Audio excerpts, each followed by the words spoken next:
Unang step, lagay mo lang yung galon dun sa loob. Tapos dapat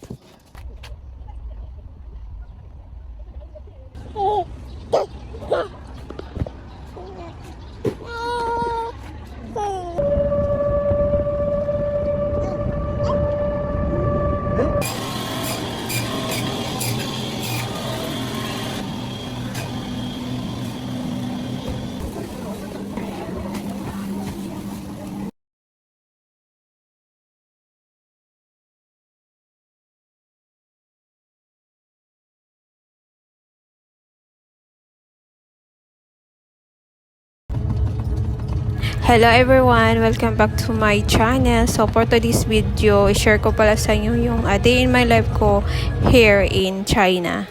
So today, morning pa lang is nag-igib kami ng tubig kasi nabusan na kami ng mineral water. So yung tubig nila, igiba nila dito sa China is merong automatic machine lang, walang self-process lang siya. So ganito siya. And then meron ka lang card dyan, i-scan mo lang dyan sa may ilaw-ilaw, tsaka automatic na siya mag-pay. Ilagay mo lang yung galunan mo dun sa loob at siguraduhin mo lang na nagka-match yung gripo tsaka yung bibig ng galon para hindi masayang yung tubig. So ayan na siya.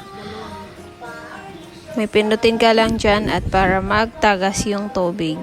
So sana may ganito na sa Pinas, no, para less tao na ba? Wala, di na kailangan mag-hiring ng tao para sa filling station mo. 'Di ba? Kasi self-process lang siya. Pero pag walang kuryente, wala din to siyang tubig siguro kasi kuryente ito siya eh. ng tubig mo. Ayan. Kaso lang, itong nila machine, parang hindi malinis. I mean, yung box niya, yung iba, may kalawang na. Iwan ko lang kung tubig, kung malinis ba din to.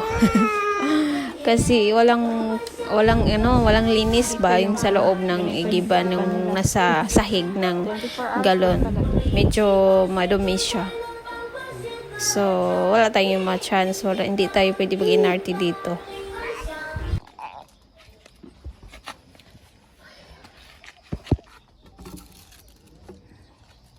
Try this money, see? No, see. I don't know.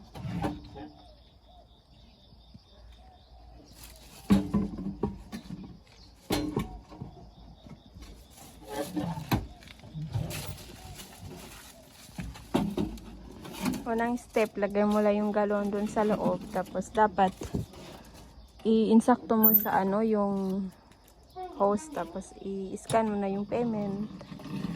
Ayan na. Automatic na siya.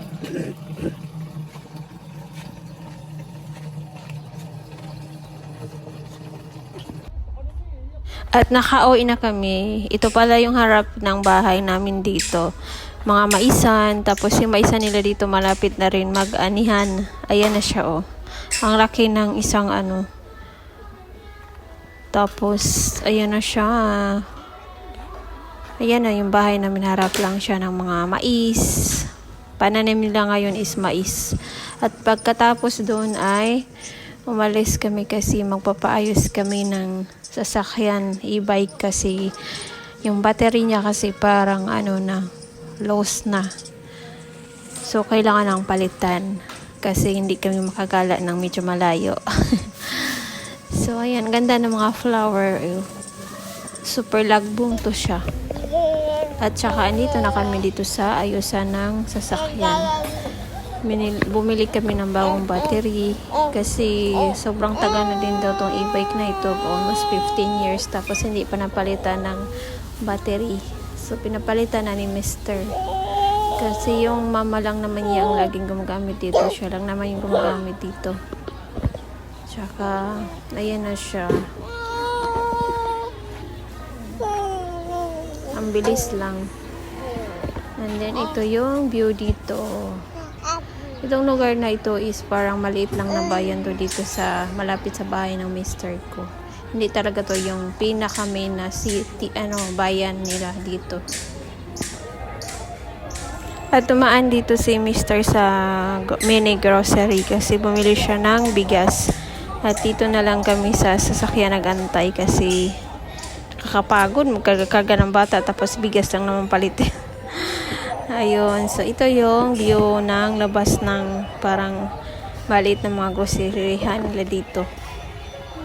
So, maraming mga e-bike dito, kadalasan mga e-bike mga sasakyan. Ayan, motor, tsaka yung mga four wheels, ganun.